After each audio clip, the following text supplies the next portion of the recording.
Okay, today's tutorial is going to be my LOVE Valentine's Day craft, which is a weaving technique of macrame. Hopefully you guys are going to enjoy this tutorial. My name's Robin.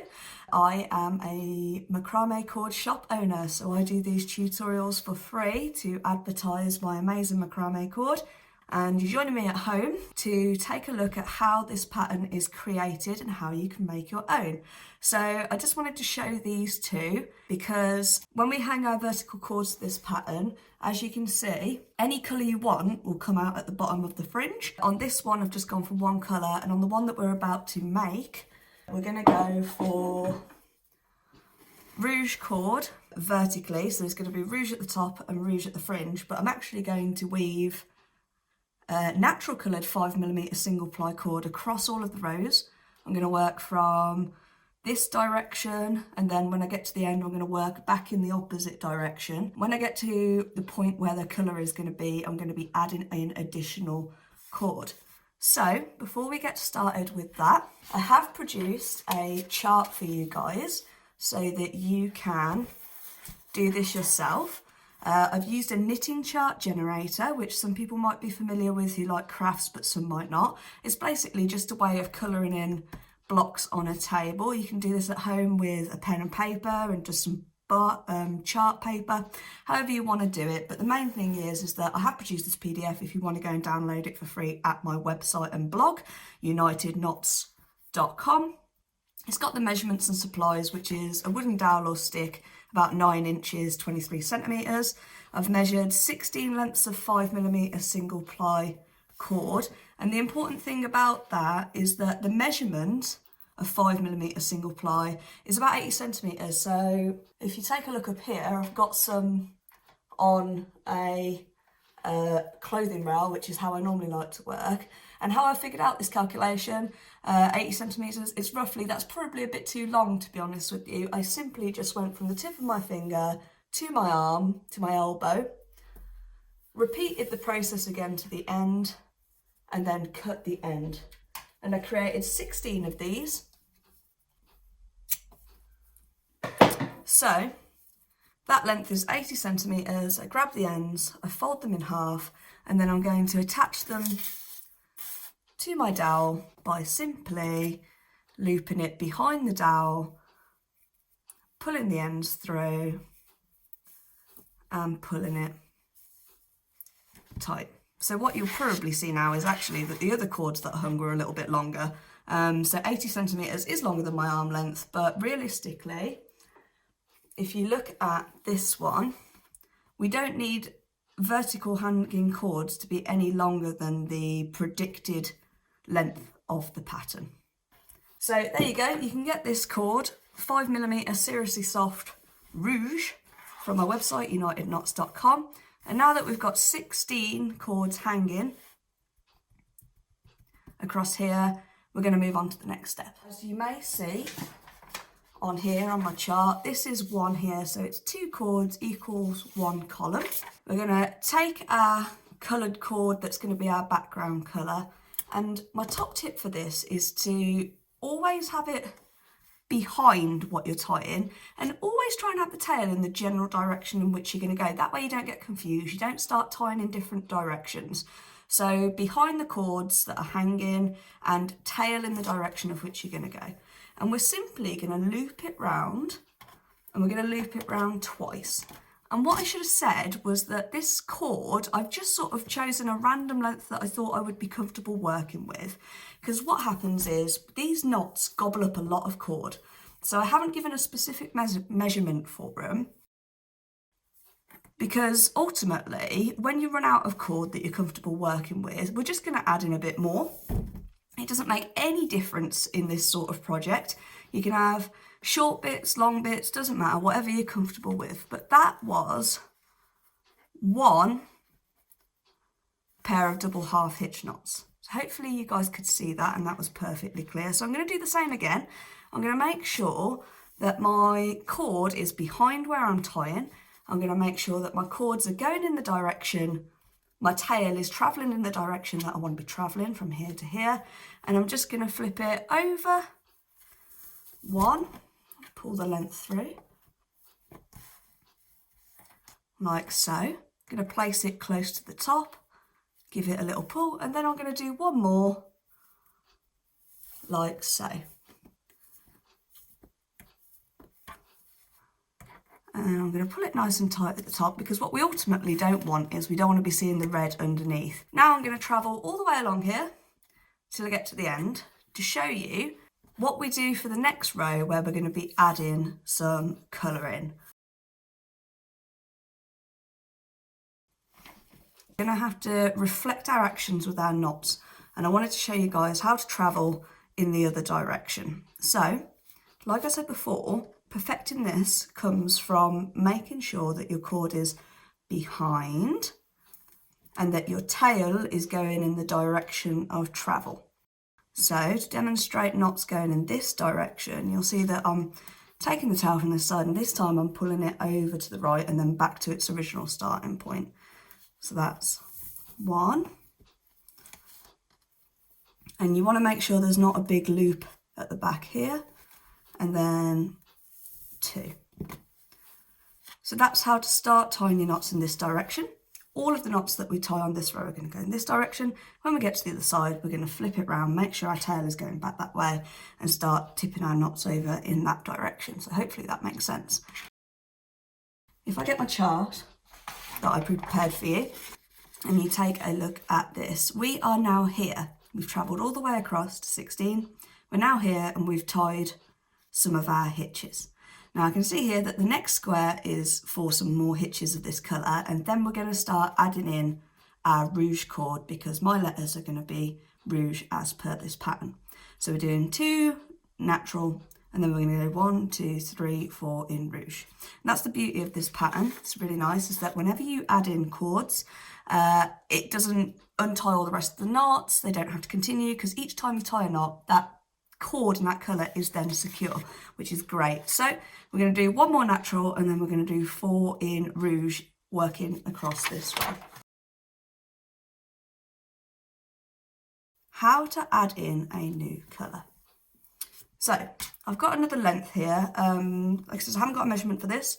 It's just I'm going to use it until I run out, and then I'm going to add in more. That's the beauty of the pattern. It's really easy just to add in more cord as and when you need it. Now, because we're travelling in this direction, I find it easier to secure my cord, like I said, hopefully behind, but I'm just going to use some sellotape today. These tape guns are epic and I love them. And if I was on a clothing hanger, I would have just wrapped it around the hanger behind. And then what I'm going to do is exactly the same process, which is I'm going to make sure that this length of cord is behind my work and behind where I want to tie my next set of knots, which is here. And I'm just going to do exactly the same knotting process as what I was doing before. So I'm going to tip it over, pull my length through.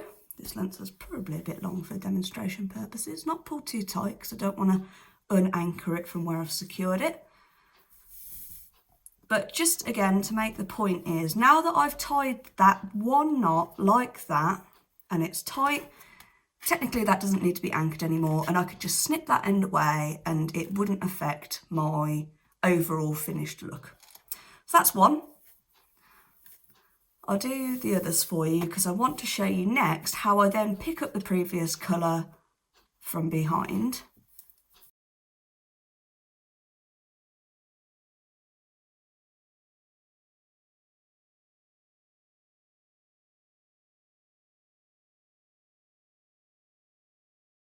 Shop, like me. These cords are really fine quality, which is why we end up with such a smooth finish on what we're doing. Right, so checking back in with my chart. We've done 4, so I'm now at point 11. And as you can see, the next lot is 1, 2, 3, 4, 5 natural. So how do I do that?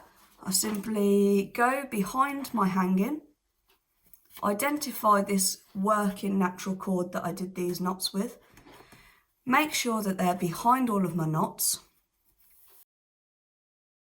Hope my sellotape doesn't give out in the process. And then we're going to simply pick back up again, always making sure that before we start tying our knots, our cord is behind what we're tying, so we don't get confused and start tying in the reverse direction. And the tail is travelling in the direction that we want to be knotting, so that we can remember to just carry it over and make sure that all of our knots are consistent. You'll see that it grabs a little bit of tension from underneath, so it can help to move these out the way. If you pull it too tight, you'll change the shape of the edge of the hanging. So you don't want it too tight, you just want it comfortable, but running straight behind those red knots there. And again, always tying two and just working our way across now.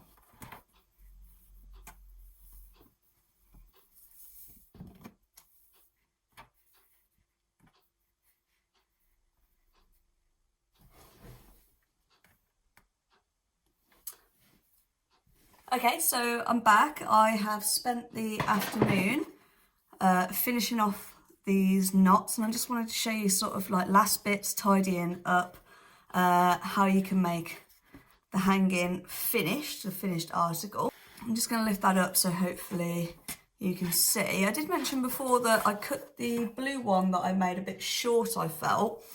So we're going to make sure that the length of the fringe is at least the length of the letters, which it is up to that point where I cut. So we're going to get trusty Fiskars scissors. These are dressmaking scissors. These ones are my blunt ones, actually. I have some others in my proper studio, not at home. I love these. They're fantastic. They're about 25 quid. You can't fault them. Fiskars scissors, they're the one. So what I would do is just go along, preferably if it was hanging upwards, it'd be a bit easier.